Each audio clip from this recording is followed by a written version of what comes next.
Halo pemirsa Showbiz. Nah, buat pemirsa Showbiz nih yang lagi pengen nonton tapi bingung mau nonton film apa, nih ada film bergenre horor yang kalau dari trailernya ini udah serem banget dan ini bisa dilihat di belakang ini posternya aja udah serem banget begitu ya. Nah, di sini filmnya yakni Dosa Musyrik dan kali ini spesial ada pemain dari film Dosa Musyrik yakni Delia Hussein. Halo Kak, apa kabar? Baik, alhamdulillah. Kamu gimana kabarnya? Alhamdulillah baik. Kak, mungkin untuk mengawali ini, bagaimana bisa diceritakan nggak Kak, bagaimana film ini tuh ceritanya? Oke, cerita singkatnya, jadi ada satu keluarga di daerah Jogja. Ini kan kita mengangkat latar belakangnya di Jawa.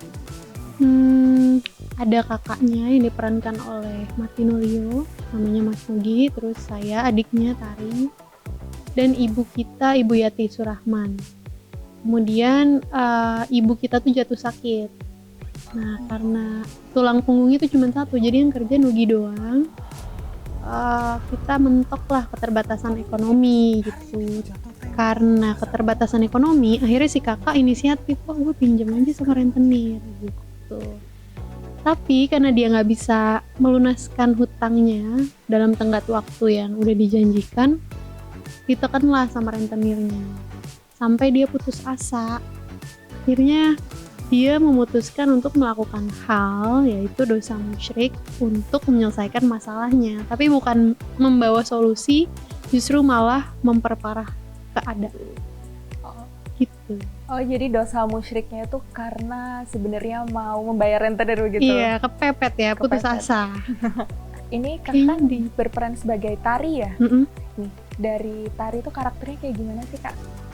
Kayak Tari tuh gadis Jawa yang berusia 19 tahun. Dia itu pembawaannya ikhlas gitu, legowo, nerimo gitu, dan dia orangnya sangat agamis, jadi pakai hijab. Terus dia juga tipe yang kalau ada masalah, kalau ada apapun itu dia berserah kepada Tuhannya. Jadi kalau kata anak zaman sekarang jalur langit gitu ya. Jadi dia beriman banget, dan dia yang kalau Nugi yang cari uang, dia yang mengoperasikan uang itu gitu. Jadi kecil atau besar ya udah aku yang ke pasar nemenin ibunya semuanya gitu. Jadi meskipun di luar dilihatnya Tari lemah, tapi sebenarnya menurut aku pribadi, menurut Delia tuh Tari kuat, strong gitu. Oke, tadi kan sempat di rumah juga ngobrol ya sama Mas Leo nih. Nah, buat pemirsa, jadi Delia ini dan Mas Leo ini suami istri begitu ya Kak ya? Betul. Tapi di film ini berperan sebagai kakak adik. Nah, ada nggak sih Kak kayak tantangannya membangun chemistry gitu sebagai kakak adik? Mungkin canggung ya, nggak canggung ya, kayak aneh gitu, karena aku nggak tahu sih, karena kan peran kita tuh berbanding terbalik, kayak Tari yang lebih emosional gitu, sedangkan si Nugi yang kayak action, kayak laki-laki pada umumnya selalu mencari solusi gitu. Gue harus ngapain nih? Oke, kalau ada satu masalah gue harus gerak gitu, sedangkan Tari kayak udah serahin aja sama si bos gitu. Menerima begitu ya Tari itu prinsipnya. Terus ya itu sih paling in between takes aku ngerasa kayak mungkin Mas Liu cepet keluar in and out karakternya gitu, jadi dia sering bercanda, sering ini, dan aku kadang-kadang butuh mojok kayak untuk waktu sendiri gitu untuk jadi Tari, karena kan banyak yang aku nggak terbiasa, misalnya kayak pakai jilbab, kan Delia nggak pakai jilbab gitu, tapi Tari pakai jilbab, jadi kan ada pergerakan-pergerakan yang kayak misalnya aku lebih cuek gitu, tapi kan sebenarnya perempuan yang pakai jilbab mungkin akan lebih anggun, lebih kalem gitu. Ya bisa dibilang ya gitu.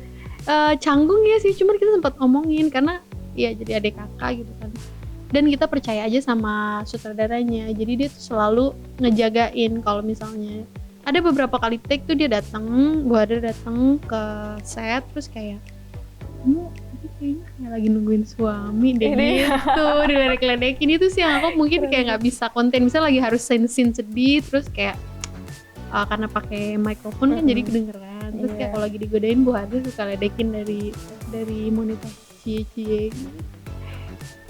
Berarti itu tantangannya ya Kak ya. Lumayan untuk kayak, tapi kalau nggak tahu sih dari Mas Leo sih, dia bilang kayak kalau untuk jadi pasangan kan harus bisa jadi apa aja, katanya bisa jadi adik kakak, bisa jadi best friend, bisa jadi. Berarti emang klik sama Mas Leo ya Kak ya, untuk di film ini juga jadi kakak adik. Kak, ini kan film ini tuh ada mengangkat budaya Jawa. Betul. Berarti memang based in karakter di sini tuh memang orang Jawa berarti. Betul. Sempat ada tantangan nggak sih Kak? Karena Kakak ini bukan orang Jawa kan ya? Bukan. Nah, ada tantangan nggak sih untuk budaya orang Jawa? Iya ya. Ada sih pastinya, karena aku bukan orang Jawa itu tadi. Terus memang tidak berbahasa Jawa, tapi kemauannya director adalah dan produser tentunya logatnya logat Jawa gitu. Dan ya aku sempat ada khawatir kayak takutnya nggak terdengar seperti orang Jawa ketika orang Jawa aslinya menonton gitu, kayak misalnya Mbak Konita gitu. Akhirnya ya udah, kan kita ada sebelum syuting tuh ada proses reading, kita ada reading 2 minggu. Terus kebetulan acting coach tuh jadi ya yang membantu membedah skrip dari awal sampai pas syuting gitu. Namanya Mas Komar, dia tuh seniman Jogja. Terus banyak pemainnya juga di sini seniman Jogja, kayak Om Landung, terus Om Prit Timothy gitu-gitu, dan Mbak Anissa, terus lagi ada banyak lagi tuh pemain Jogja. Jadi ya mungkin PR PR aku sendiri itu ya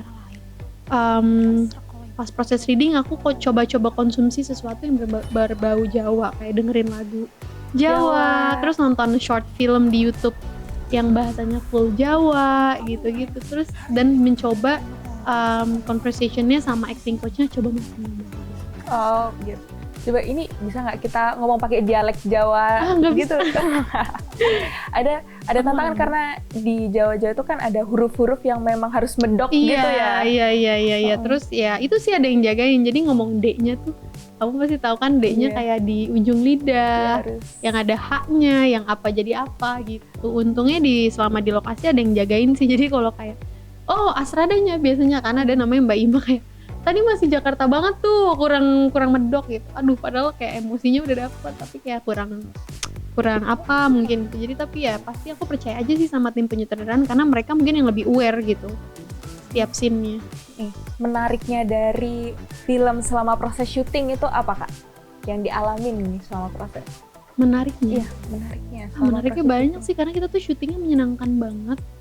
Fun banget ya? Fun banget, karena gimana ya, kalau misalnya syuting film horor, kan kita pas action tuh harus selalu teriak, ketakutan, dikejar, terus membuat emosi-emosi yang menguras energi gitu, yang low vibration gitu.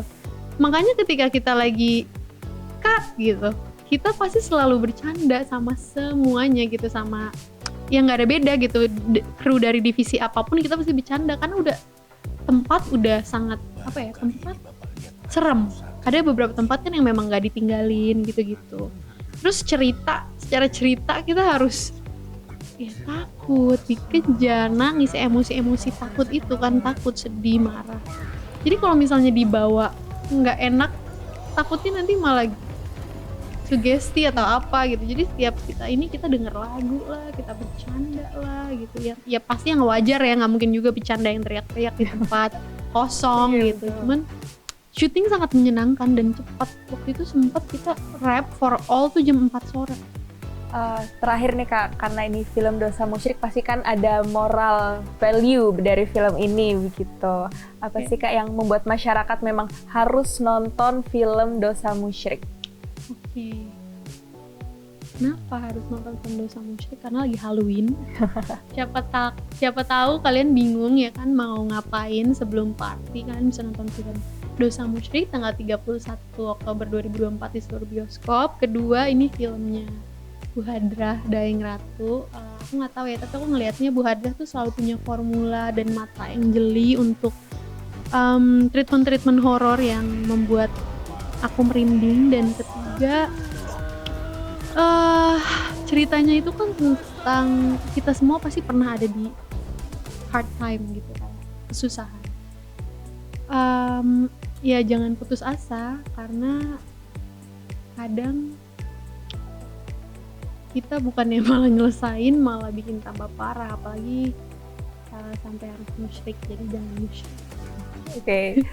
Oke Kak, terima kasih ya Kak atas waktunya yang sudah bersedia untuk diwawancarain terkait film Dosa Musyrik. Nah, bagi pemirsa nih yang bingung juga tadi, karena ini lagi musim-musim Halloween begitu, bisa nonton film Dosa Musyrik di bioskop.